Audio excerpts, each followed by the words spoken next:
we inform. Religious freedom is about people of faith being able to live out their faith, live out their convictions, no matter where they are. We equip. Sacred honor is the courage to speak truth, to live out your free speech. We also rejoice in our sufferings because we know that suffering produces perseverance, perseverance, character, and character, hope. This is At the Core on American Family Radio.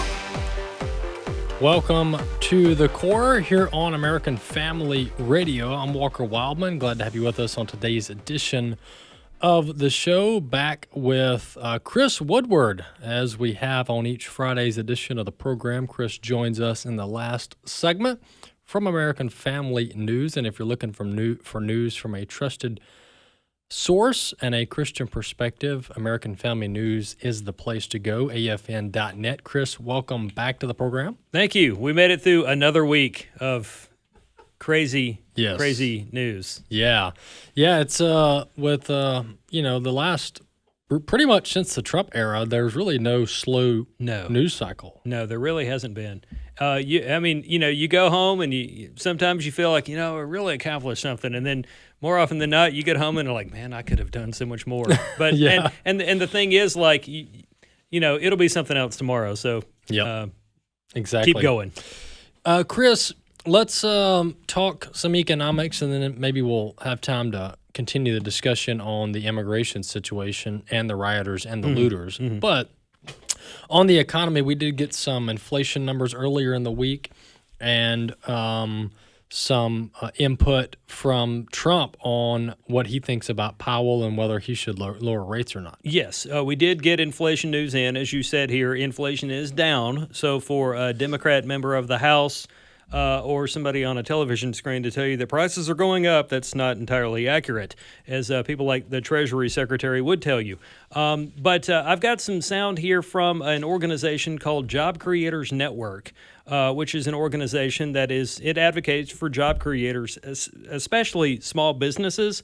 And they are taking this good news involving inflation being down as all the more reason why people like Jerome Powell needs to listen to AFA at the core and cut the rates to make some changes there with interest rates. Here is Elaine Parker of Job Creators Network. We were very excited to see President Trump's pro-growth policies, including energy dominance and deregulation, have finally ended Bidenflation, bringing much-needed relief to consumers and small businesses.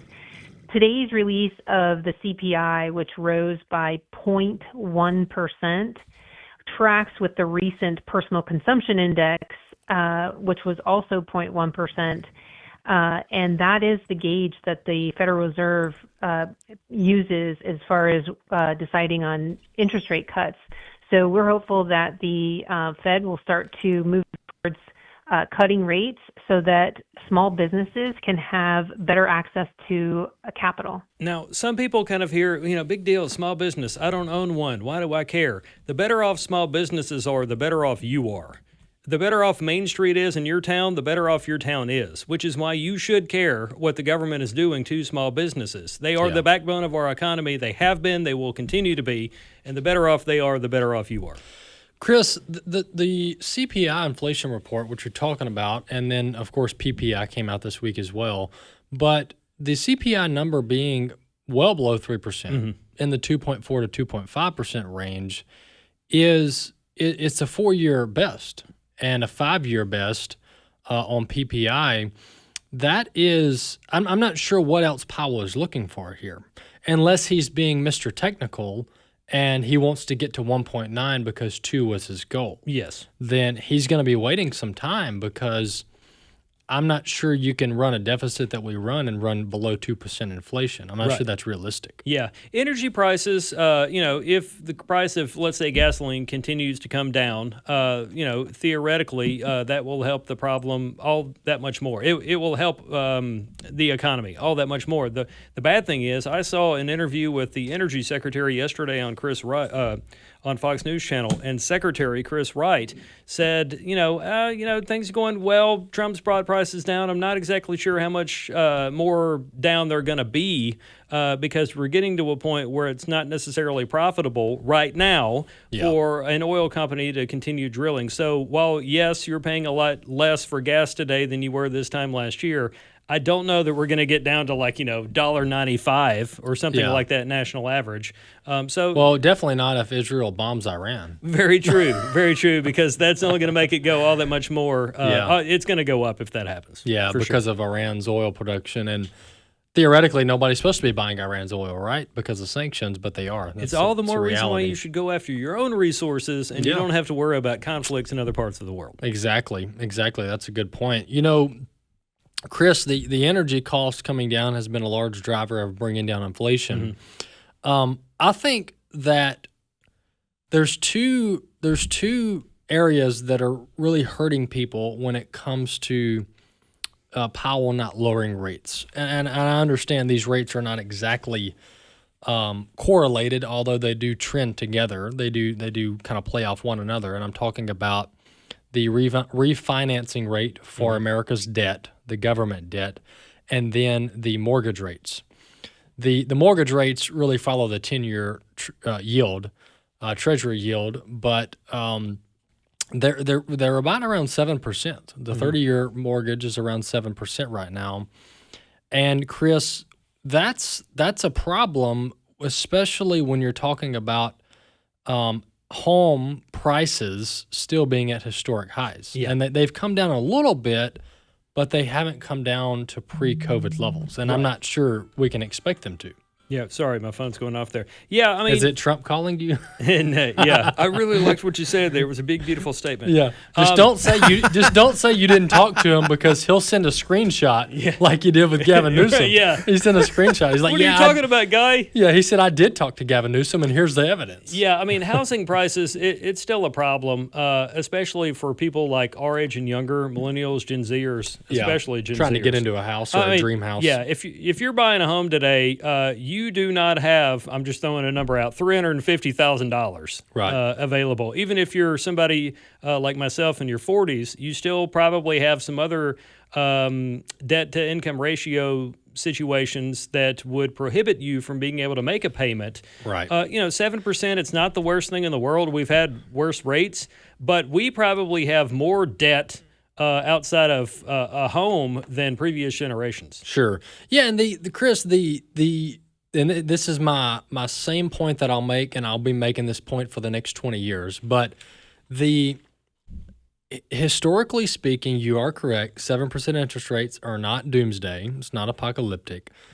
What makes it painful for people is the asset prices. I'm talking about the home prices. And to your point, my wife and I, Lexi, we were talking the other morning about, what would it be like? Could we even get into something that like comparable to what we're in today for the same price that our mortgage is?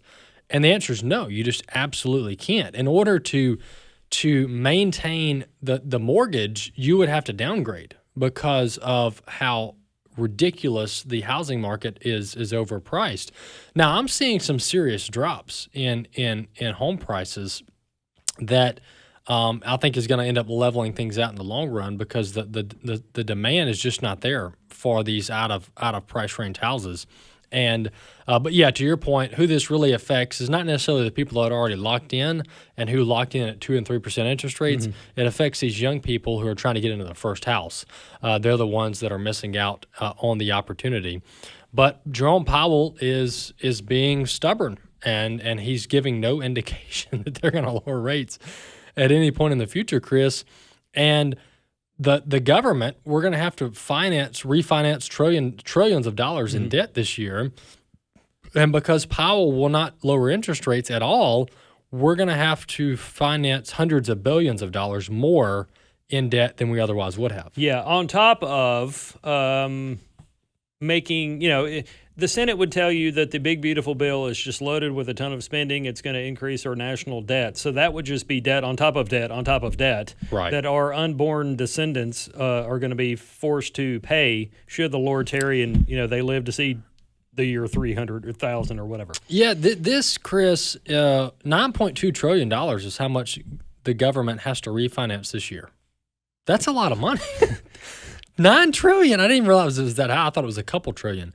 So $9 trillion, 9.2 to be specific, is what the U.S. government has to refinance this year under Jerome Powell's rates. And we're talking about mortgage rates and how much a percentage drop can affect mortgage cost. You look at $9 trillion. Imagine how much money you could save by Powell just dropping it a point over the next few months when it comes to refinancing America's debt.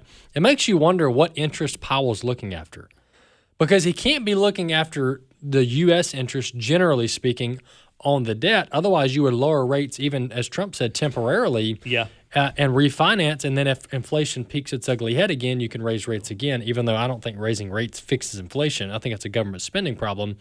But theoretically speaking, you could save the U.S. government trillions in interest payments over time if you simply temporarily lowered rates. That's a good point. I mean, I don't know. Like, why would you not? At this point, what's it going to hurt to come down a little, dip your toe in the water? A quarter of a basis point, or like a quarter of a point, you come down and then do that for 2 months and keep an eye on things and check the inflation numbers, and then do another quarter point drop. But they're not even doing that. And what makes it more frustrating, Chris, is that he did it before the election. Yes. He started he actually went a point. They dropped it a point before the election, or they began to drop it. Eventually led to a point drop over the course of 3 months. But that happened in September. And inflation was higher than it is now. And they dropped it. So let me play this clip before we run out of time. Okay. This is President Trump talking about if we don't do anything on entitlement spending, then these entitlement programs will become bankrupt, basically. Clip 4. We're going to, very important, Medicare and Medicaid are going to be strengthened, not hurt. They're using fake narrative. No, they're going to be strengthened. We're going to strengthen them. They're going to destroy them, because under their policies, Medicare and Medicaid go away. Social Security under them is going to be devastated. With us, it's going to be kept, but much stronger than before. And very interestingly, I saw this and I proved it, because for 4 years, I never hurt Medicare, Medicaid, or Social Security. I've already been there. But they're going to destroy Medicare, Medicaid, and Social Security. They're going to wipe them out, in my opinion, because their policies are so bad, the country will have no money to pay for them. We're going to make them stronger than ever before. Thank you very much, everybody. He's right, and he's saying what Democrats don't want to talk about. And that is that they're operating under the assumption that Medicare, Medicaid, and Social Security are completely fine, completely solvent. They'll be here forever. Funds are completely healthy. But that's just not the case. It's not. I've been here 15 years, and just about every year that I've been here, I have done a story with some think tank on a news report on when Social Security and Medicare are going broke, when they're going to be completely dry, and what will happen once we reach that point unless they fix it. So that's been around for a long time. It is also accurate to say that people have been lying or misleading people into believing there are cuts to Medicaid and Medicare, and I'm using air quotes for our listeners. Right. What they're talking about largely are reforms that will make sure that people who shouldn't be on it are not on it, which would save us money. And for those people that are eligible but are able-bodied and can work, that they're actually putting money into the system, that they have some skin in the game, as the saying goes here. Those are not putting mom in the wheelchair and wheeling her off the cliff kind of things like Democrats have been known to make campaign ads for. There's one that appears on Fox. I've seen it several times in the morning during Fox and Friends, where it's two people talking about her elderly mother and how, they're going to cut Medicaid. I don't know what we're going to do with mom. It is so misleading. And for people to see that on a channel that they might watch and trust, they go, well, maybe there's something to this, and maybe Mike Johnson is wrong. Chris, it's really childish for the Democrats to not be able to have an adult conversation about what we need to do to make Medicaid solvent or any of the other programs, Medicare, Social Security. It really shows a level of ineptitude and childishness that the politicians just can't have an adult conversation. Instead, they want to politicize it, turn it into a campaign ad, and at the end of the day, nothing gets fixed. That's the reality. Thanks, Chris. Appreciate it. All right, folks, American Family News, AFN.net. Go there, check it out. All news on the economy, the culture, religious freedom, Christianity, all there at AFN.net. We'll see you next time.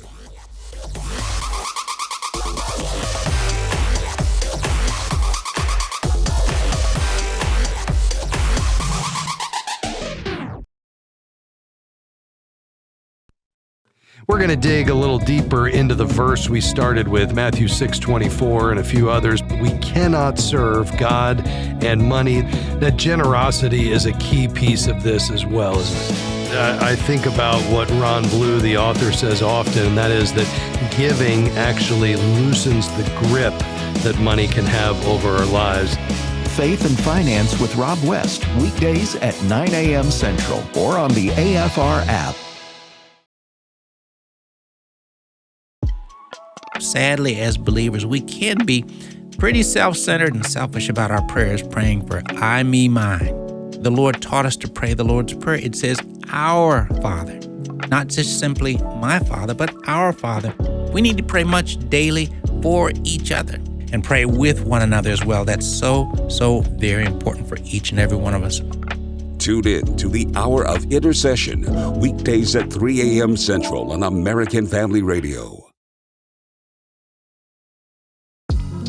I know darkness is in the world, but that don't mean I got to kick open my front door and welcome it. Why would we continue to tolerate wickedness at any level? God knows the scope of your access and impact. He knows that. But he does expect you to be his ambassador in your world. Tune in to the Hamilton Corner, weekdays at 5 p.m. Central on American Family Radio.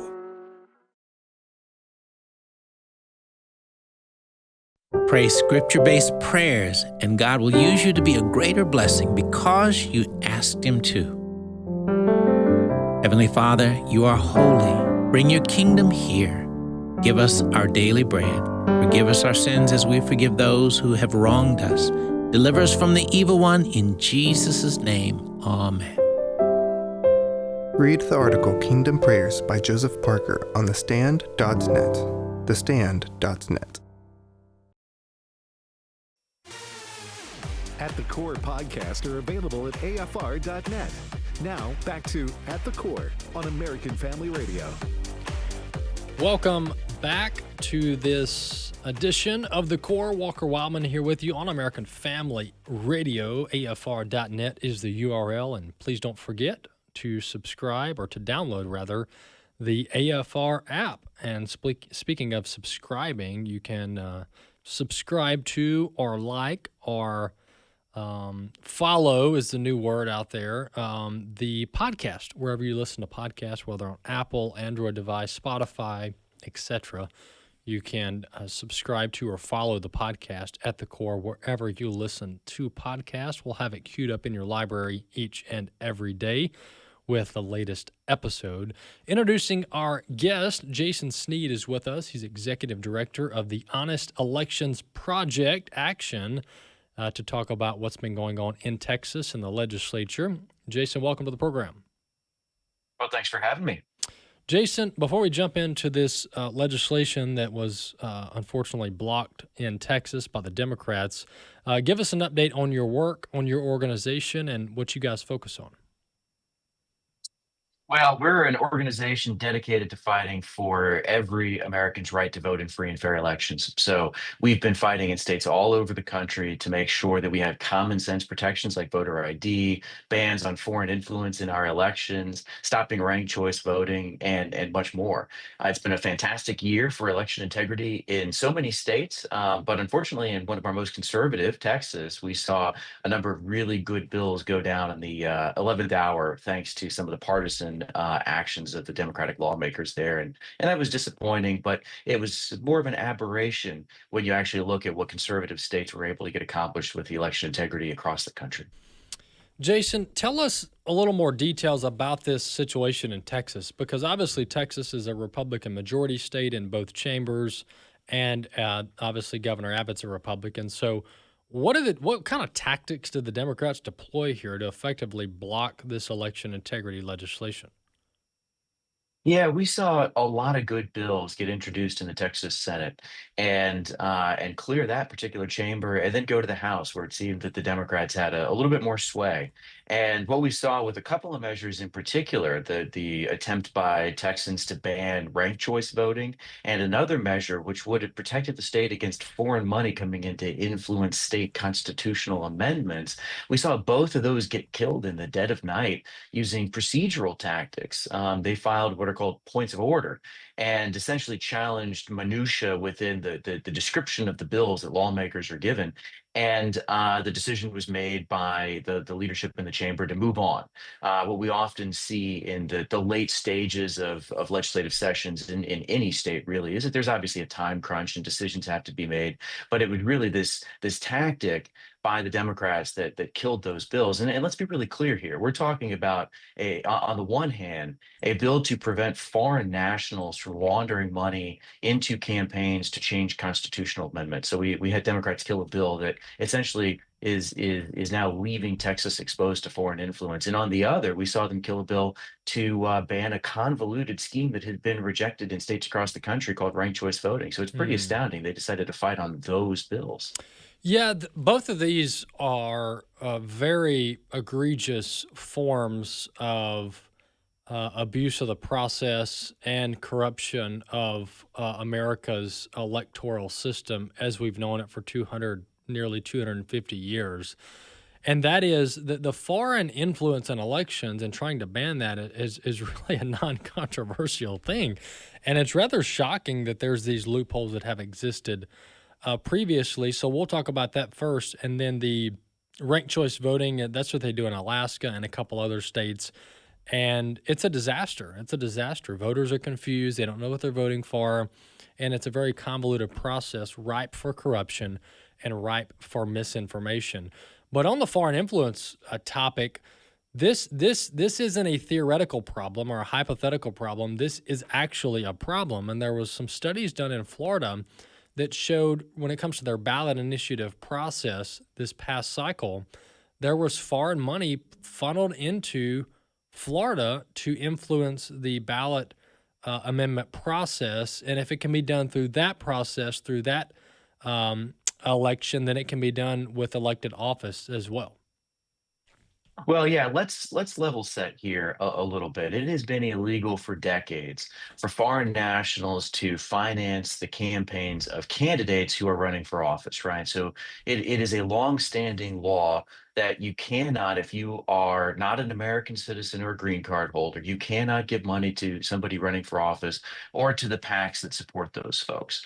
But what we have seen, pretty shockingly actually, is that there is this loophole in that law because under the terms of federal law, a ballot measure campaign is not considered an election. And so, on the one hand, you have these laws that say foreign nationals can't influence elections. But on the other hand, they can pile millions of dollars into campaigns that, for instance, can change the rules of the very elections they're banned from influencing. So there's this astounding loophole, and we have seen it begin to be exploited over the last few years. There is one particular Swiss billionaire. He's a progressive. His name is Hans-Jörg Wyss, and he has made it his mission, in his own words, to reinterpret the American Constitution in the light of progressive politics. And he is actually one of the biggest donors to left-wing causes in the United States. But again, he's not an American citizen, and he's not a green card holder. And he has given almost $300 million to a DC-based dark money group on the left called the 1630 Fund. And that group, at the same time as they're raising all this money from a foreign national, has turned around and pumped $130 million into progressive ballot measure campaigns in 26 states. Florida, Ohio, Michigan, Arkansas. All of these states have got this foreign tide funding going to progressive causes, trying to lock a progressive agenda into state constitutions. And it's bad enough that they're doing that. But the fact that they're using foreign money to do things like lock unrestricted abortion into state constitutions or change the laws that run American democracy, I think is certainly a bridge too far. And that's why we've seen so many states stepping up and trying to close that loophole this year. Yeah, and to your point about the loophole, what makes the loophole egregious is that the loophole is being used to carry out the same effect as if you were funneling money into campaigns. And you mentioned how it's historically been outlawed to funnel foreign money directly into campaigns or to PACs or super PACs. But this loophole by funneling money into basically PR campaigns that pass these state ballot initiatives, it's de facto serving the same purpose as funneling money into the campaigns. I would argue it's actually more damaging because of what it takes to undo the ballot initiatives. And when you're looking at funding campaigns, you've got hundreds of people running for public office in every state, in the state legislature in both chambers, and then you've got some of the statewide office holders. And in order to fund that many campaigns with foreign money is logistically challenging. But what they're doing here with these ballot initiatives is they got one goal. They're not having to support 30 candidates. They're supporting one ballot initiative, but that ballot initiative has the force of law. And oftentimes, once it gets into place, it takes a lot of work to undo it. And so the damage here, I would argue, is even more than just foreign money hypothetically going into campaigns. The damage here is that state constitutions are being upended, and then the work that it takes to take that stuff back and undo it is very, very challenging. Looking at some of these pro-abortion amendments, I mean, the work that's going to have to be done in Kansas and other states to undo these pro-abortion ballot initiatives is very strenuous. Yeah, that's right, and that's why they're using this constitutional amendment process, right? We elect lawmakers to write the laws in our states, and when the legislatures that we choose don't do what the left wants, they're using the ballot measure process to quite literally do an end run around democracy. And you're 100% right about the damage that can be done being potentially far more pervasive and far more deeply rooted in a ballot measure contest than necessarily in any one candidate race. I'll give you an example. There was a measure in Ohio last year called Issue 1 that was designed to take control of the state's redistricting process. And there was a highly, highly misleading campaign that was used to try to get that across the finish line. And millions of dollars in foreign tied money was pumped in to do it. If it had passed, it would have locked into Ohio's constitution's rules that would have required them to gerrymander the state for political advantage, and it could have swung as many as 6 congressional districts from Republicans to Democrats. Now, that could decide control of the House of Representatives. And so now you have this long-standing constitutional amendment in Ohio, which thankfully was defeated, but it would have been locked into the state's constitution, would have forced an immediate redistricting, had a profound impact on the nation, and foreign money was used to help get that done. So that's why this process is so important to protect, and why I'm so glad that so many states, 17 in all, have introduced legislation. 6 have enacted laws this year alone to close this foreign funding loophole. Let me ask you this, Jason. By the way, we were talking to Jason Sneed, Executive Director of the Honest Elections Project. The shenanigans that Mark Zuckerberg did in 2020, where he set up these nonprofits and ran get out the vote operations in deep blue districts, and just capitalized on the low hanging fruit of Democrat voters out there that were sitting on the sidelines. Has there been any reforms on that? I know Georgia did some stuff on this, but has anything been done on that? Because that was a major determinant in the 2020 outcome. Yeah, that's right. And this Zuckbuck scheme was unprecedented in 2020. Frankly, it was shocking to see almost $500 million get routed through these 2 left-wing nonprofits, and then to see that money get disseminated using COVID as an excuse into largely blue areas. They were, pumping money into areas that Joe Biden needed to win, to drive up turnout in those swing states in particular.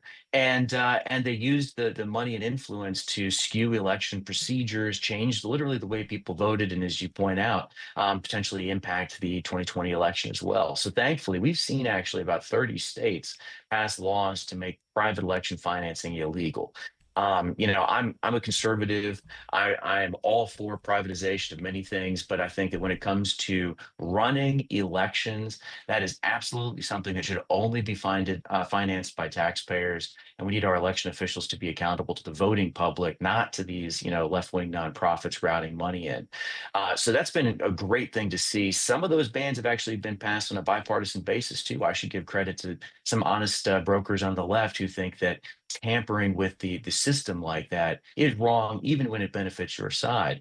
And we've also seen some new schemes get developed. So the same group that funneled most of that Zuckerberg money into those offices has come up with an entirely new and somewhat novel thing called the Alliance for Election Excellence. And it brings together other left-wing nonprofits, and it's designed to get around those bans. So even if you're in one of the states that has banned Zuckbucks, they figured out how to get around that ban. So now we're working with state legislatures across the country to enact what we've called the Zuckbucks 2.0 bans to make sure that you're not able to get around those very common sense protections against private funding. Yeah, and one of the things that they did, and once again, we're going back to 2020 just because that's like Exhibit A to see how these loopholes were used when it comes to elections. The ballot harvesting or the ballot collecting process was a boon in the side of the left, and they used this to. I think they used it to win the election in 2020. When you look at the numbers, they had these nonprofits that were allegedly nonpartisan. But they were operating in deep blue precincts, which what's going to happen there is you're going to turn out the vote for the Democrats. That's what's going to happen. And they were virtually in no red areas, no red precincts. And they were turning out, they were harvesting Democrat votes, making it to where voters had to do very little work in order to turn their ballot in. And then they went and dumped them in these drop boxes.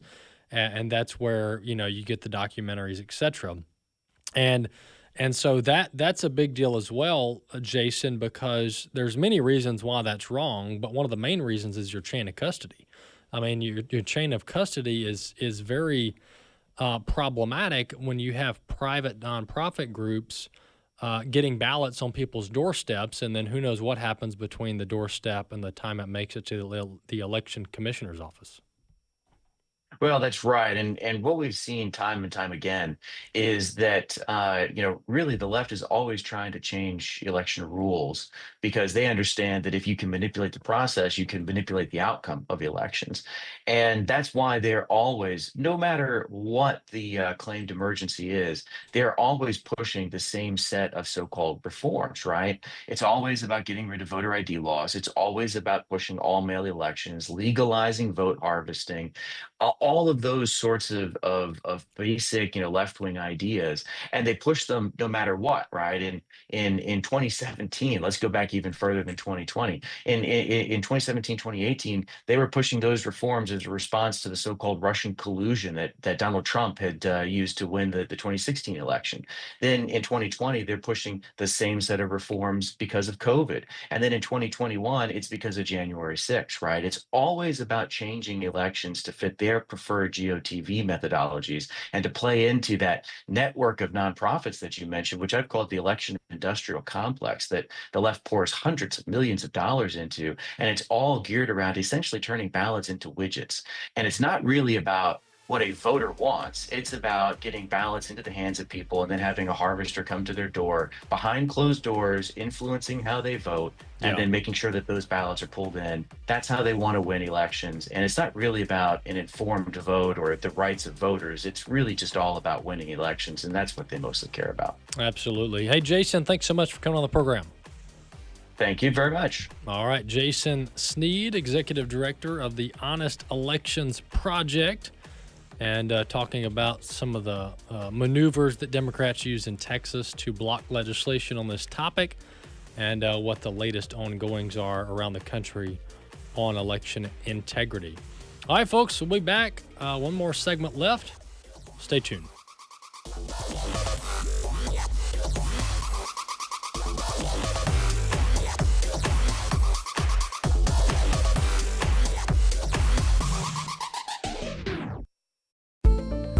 Whether it's a story about prayer in public schools or battles for biblical truth within our denominations, the American Family News Network is here to tell you what the newsmakers are saying. We are starting to see a rebellion against corporate America's endorsement, coddling of the LGBTQ agenda.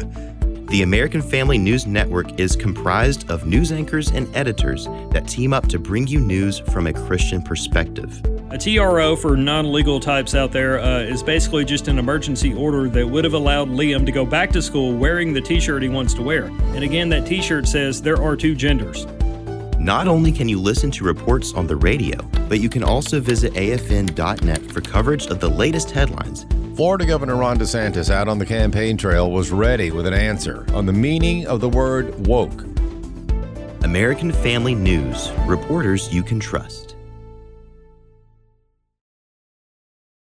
As a nurse, I primarily work with children who are abused and exploited in trafficking, and I frequently see very unfair situations.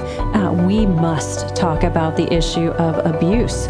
We can't base our actions on fear. We have to be faith-informed in what we do. The Dr. Nurse Mama Show. For more from Dr. Jessica Peck, tune in at 2 p.m. Central on American Family Radio or on the podcast page at afr.net. How much control, unfortunately, the executive office does have to direct a lot of these procedures in terms of amnesty, what they can do, even though Congress needs to step it up. And we know constitutionally they should be making sure that the law reflects the American position. But law enforcement is the executive branch. And if you're not enforcing the law, then the law is merely just on paper. Jenna Ellis in the morning, weekdays at 7 Central on American Family Radio. At the Core podcast are available at afr.net. Now, back to At the Core on American Family Radio. Welcome to The Core here on American Family Radio. Glad to have you with us on today's edition of the show. We've got a jam-packed show and a couple guests on, and you'll want to stay tuned through the entire hour today here on American Family Radio.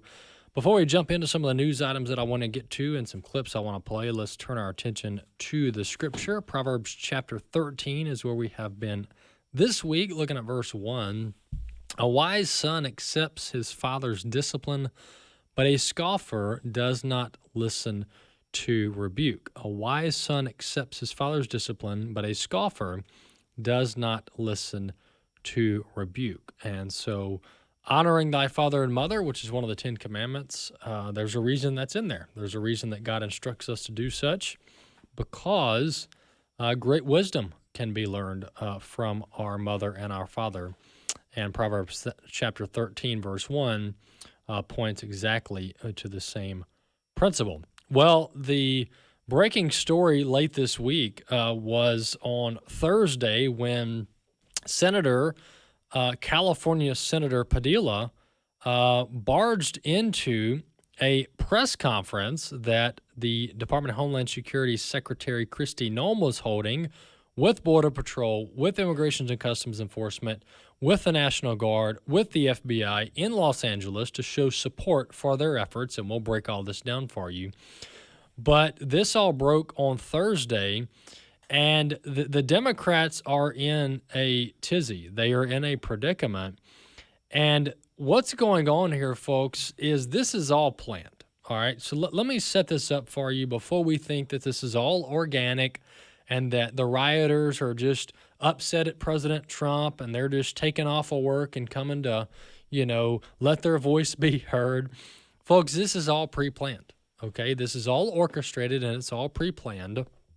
Some of it might be organic. I'm not saying that 100% of it is pre-planned, but the fundamentals of it are, okay? And there might be some rare organic protests that are happening, but this is pre-planned, and let me tell you why.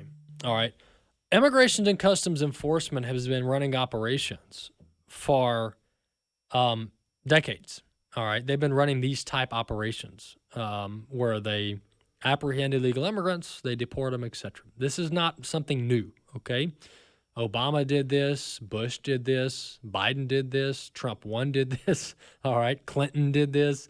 This isn't new, okay? And when you look at the numbers, in Los Angeles, when this all transpired a little over a week ago in Los Angeles, outside of the ICE detention facility in Los Angeles, they went from 0 agitators, 0 protesters, to 1,000 in roughly 2 hours. 0 to 1,000 in 2 hours. You can't look at that and say that that's organic. That's just not. It's not organic. This was organized. This was planned.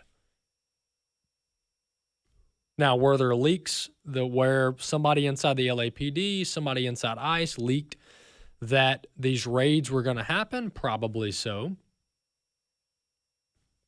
And then 1,000 turned into 2,000, and before you know it, you have tens of thousands of rioters, agitators, and looters.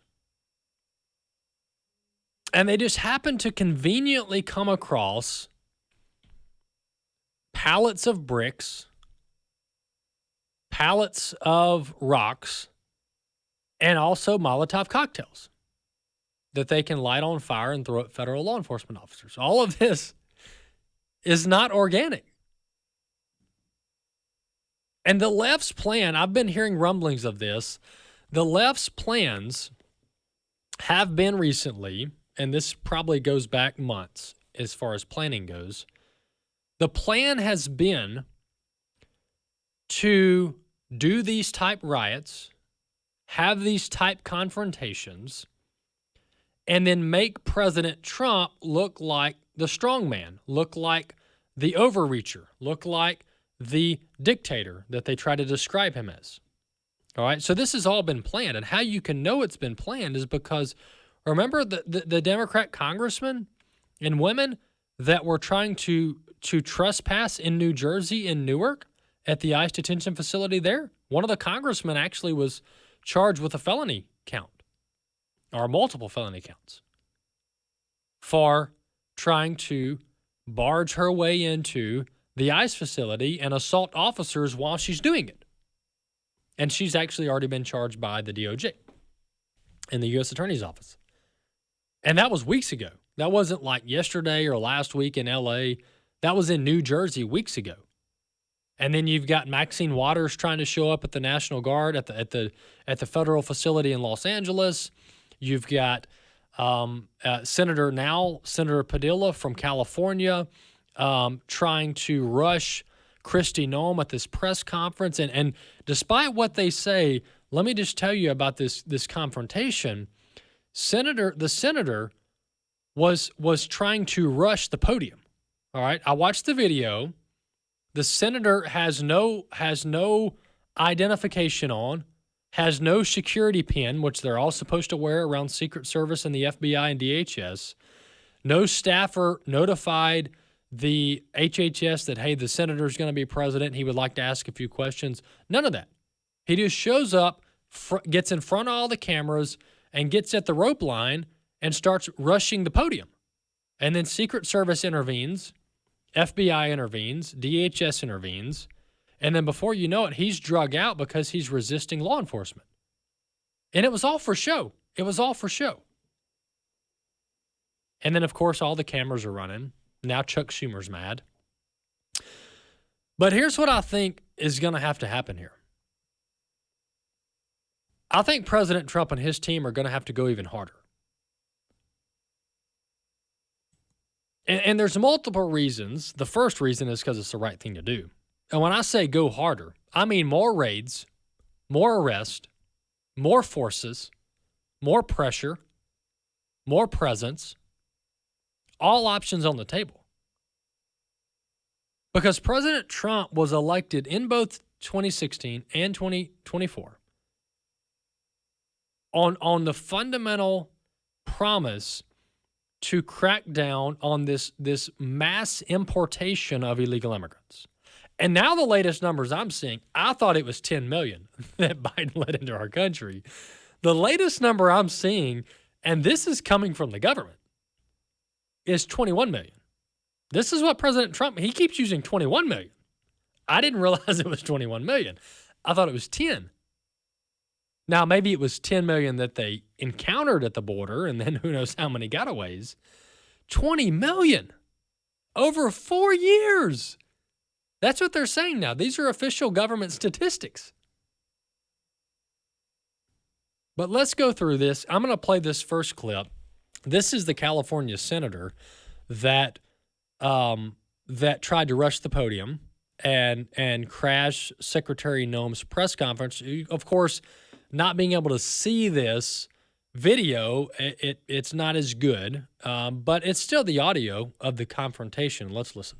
I'm Senator Alex Padilla. I have questions for the Secretary because the fact of the matter is a half a dozen violent criminals that you're rotating on your I also wanted to heads off. How many of our ICE agents have been doxxed for doing their duty, how they have been targeted. Well, there you have it. That's the senator, and this is completely unnecessary. This is completely unnecessary. And I want to make one point on this whole oversight thing because the Democrats keep saying, we're just trying to do our constitutional duty of oversight. They show up at the Department of Education building. They want to barge in the front door and have this all of a sudden they want to meet with the secretary. And then, they show up at all these federal buildings that we just want to meet with the secretary. Well, folks, let me just explain. This is not how oversight works. All right? This is not how oversight works. And this is why it's so disingenuous. And we know these people are liars. Why are we surprised, right? But let me explain to you, the average voter, the average layperson out there, how this is not how federal oversight works, congressional oversight works, rather, and how it actually is supposed to work. To think that congressmen and senators can randomly show up at federal executive level operations, a complete different branch of government, let me mind you, that they can just show up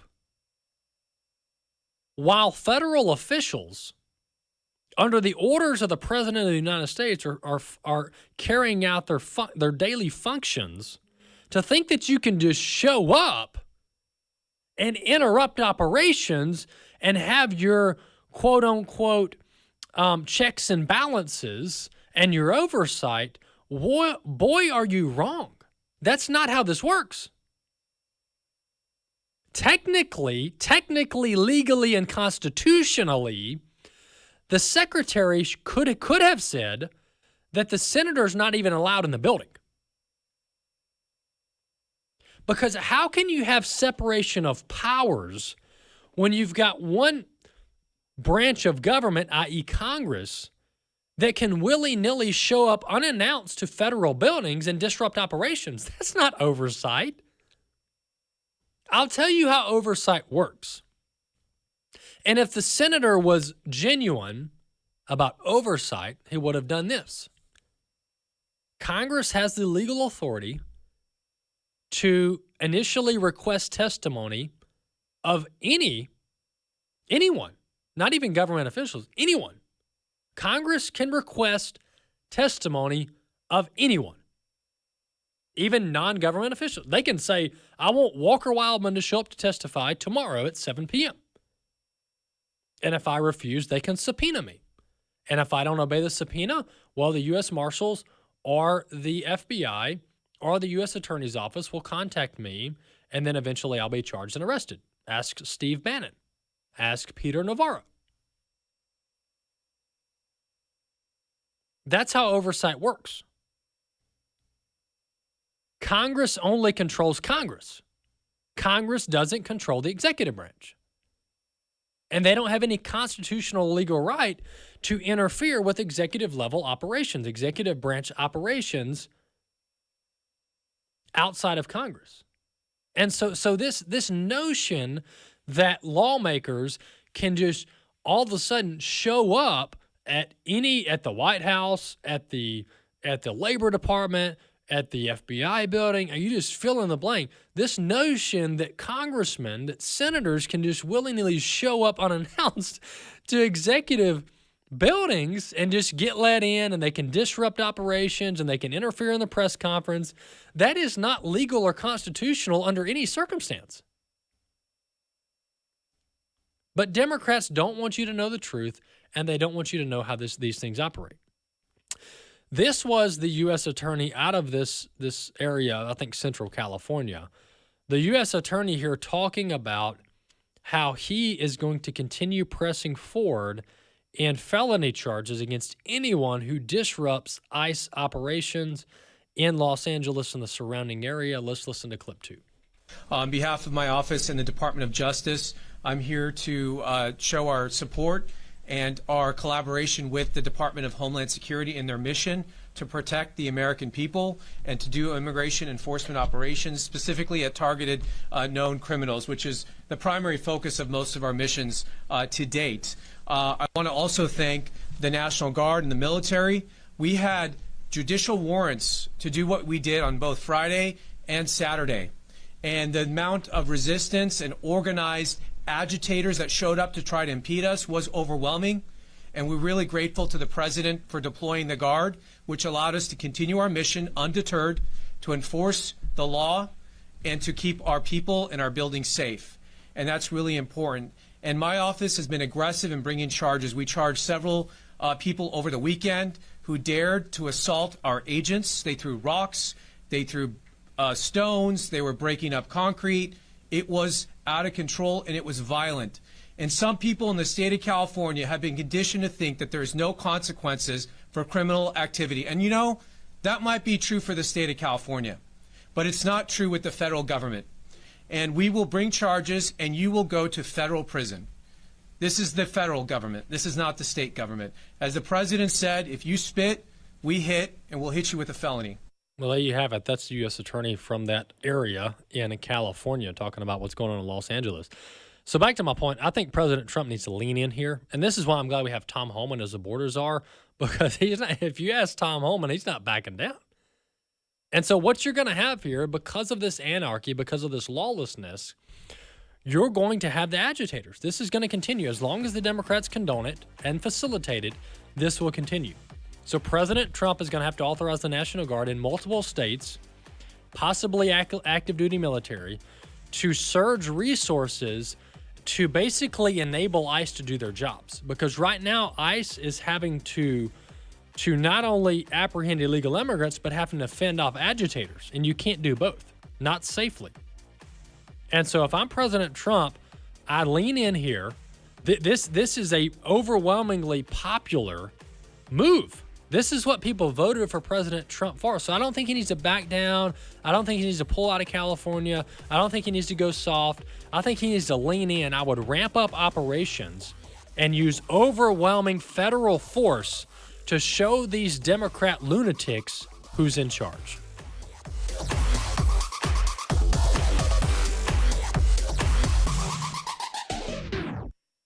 The views and opinions expressed in this broadcast may not necessarily reflect those of the American Family Association or American Family